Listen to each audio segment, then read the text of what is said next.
नमस्कार मित्रों, मैं इंदिरा सिंह आपका स्वागत करती हूँ। तो आज मैं आपसे चर्चा करने जा रही हूँ किचन गार्डन की। Garden, home garden, indoor garden किसे अच्छा नहीं लगता। इसी प्रकार हमारे घर में रोजाना उपयोग में आने वाली सब्जियाँ यदि एकदम ताज़ा और शुद्ध अपने घर में ही मिलने लगे तो फिर क्या कहने। ताज़ा हरी सब्जी अपनी गुणवत्ता, पौष्टिकता से अपने को, अपने परिवार को जहाँ स्वस्थ, चुस्त दुरुस्त रखती है, वहीं हमारे घर के बजट में व्यय को कम करती है और परिवार के सभी सदस्य इसलिए खुश भी रहेंगे क्योंकि रोज़ की हमें नया, अच्छा, ताज़ा खाना भी मिलता रहता है। तो जरूरी क्या है अपने किचन गार्डन में? सबसे पहले हमें एक कच्ची ज़मीन चाहिए, अगर नहीं है तो फिर गमले, और हमारी थोड़ी सी मेहनत, थोड़ा सा समय और मामूली सा खर्चा, बस इतनी ही ज़रूरत है और हम किचन गार्डन तैयार कर लेंगे। तो सबसे पहले आपको मैं ये बताना चाहूँगी कि मौसम कैसा है, कौन सी सब्जी आसानी से हम इस वक्त में उगा सकते हैं। तो ये महीना है जून का।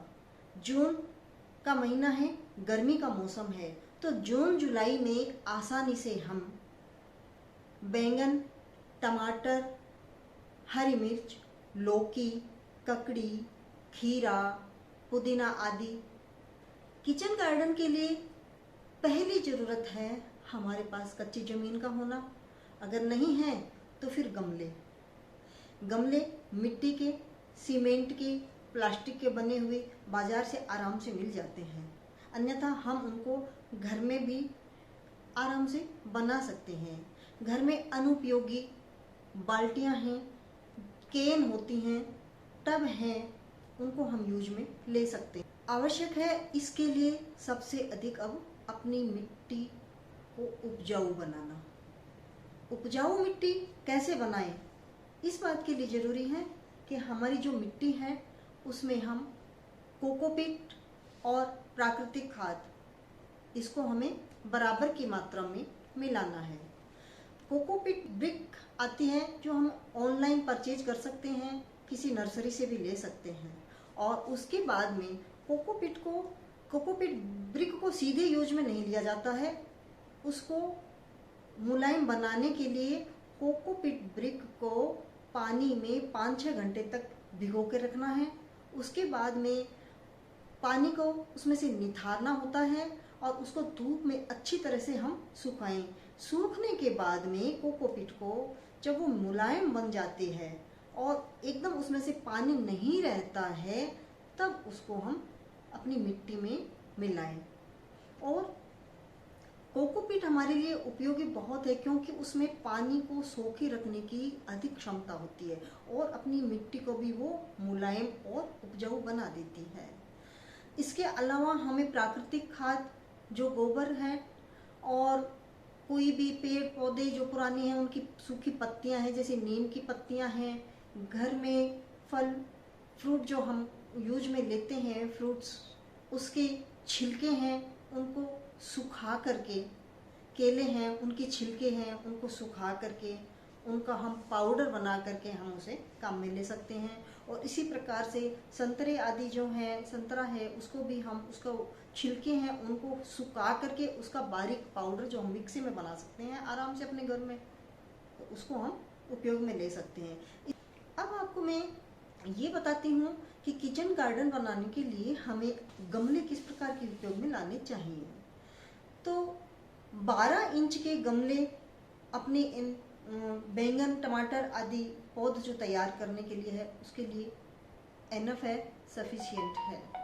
और जो लौकी आदि की जो भी बेल है उसके लिए हमें बड़ा 1.5 से 2 फुट गहरा कम से कम गमला लेना चाहिए। जैसे कि बड़ा टब है और गहरा 2 फुट के करीब का गहरा गमला लेना है।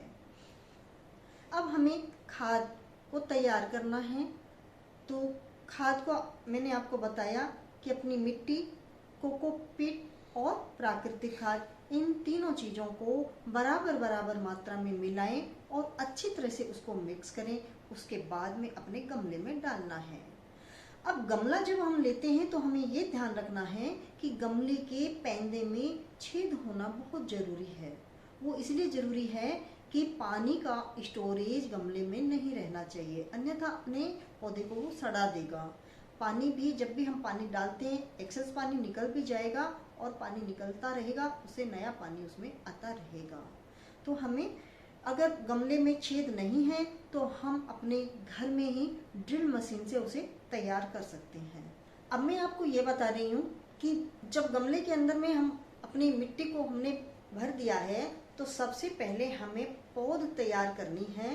जैसे कि हमें अगर बैंगन की पौध तैयार करनी है तो एक गमला लें हम, उसको उसके अंदर मिट्टी भर के अपनी जो हमने तैयार की है उसे मिट्टी को अच्छी तरह से भर के उसके अंदर अब हमें बीज को लगाना है। बीज लगाने के लिए ध्यान देने की बात यह है कि बीज की जो साइज होती है उसी साइज के अनुसार मिट्टी के ऊपर की जो परत होती है उतना ही अंदर गहरे बीज डालना होता है, अधिक अंदर बीज को नहीं डालना होता है। जैसे कि पालक का बीज है और आपका टमाटर, बैंगन, मिर्ची, इनके बीज बहुत छोटे छोटे होते हैं, तो इसके लिए गमले के अंदर ऊपरी परत के ऊपर ऐसे हाथ से इस प्रकार से अपनी उंगलियों को यूं करो और ऊपर डाल के थोड़ा सा और उस पर से मिट्टी को वापस कर देना है, अंदर अधिक गहरे में नहीं डालना है।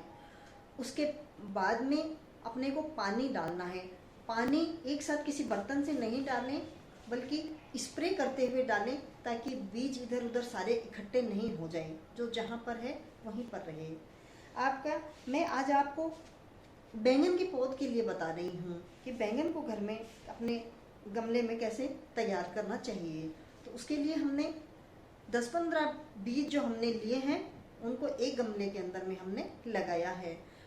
वो 5-7 दिन के बाद में निकलने शुरू हो जाएंगे। उसमें से जो 4 इंच 5 इंच के करीब के जब भी पौधे जब ये तैयार हो जाते हैं तो उसके बाद से अपने इस गमले में से हम पौधे निकाल करके इनकी जड़ सहित से और अपने अलग अलग गमलों में हम लगा देंगे और उसके बाद में बराबर पानी भी देते रहेंगे। बैंगन के पौध के लिए धूप आवश्यक है, इनको बराबर 5-7 घंटे की धूप आवश्यक है। रोजाना पानी भी इनमें देना चाहिए और आपको 80-90 दिन के बाद में अपने ही घर के अंदर में बैंगन तैयार मिलेंगे और उसके बाद में 12 महीने तक आपका हर एक पौधा जो है वो आपको बैंगन देता रहेगा।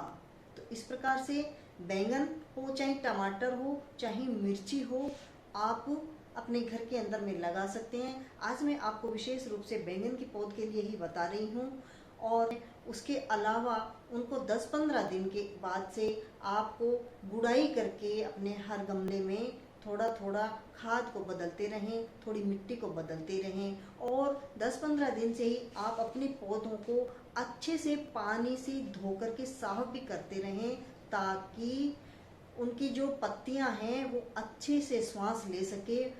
और इसके अलावा हमें ये भी ध्यान रखना है कि अपने पौधे में किसी भी प्रकार का कीड़ा नहीं लगे, जिसके लिए हम अगर साफ करते रहेंगे तो कीड़ा नहीं लगेगा। और इसके अलावा भी हमें नीम का तेल जो आता है वो बाजार से हमें मिल जाता है, उसको भी महीने में एक बार हम 1 ढक्कन नीम का तेल 1 लीटर पानी में मिलाकर स्प्रे करते रहें तो कीड़ा लगने की भी कोई संभावना नहीं रहेगी और हमें अच्छे से बैंगन मिलते रहेंगे। धन्यवाद।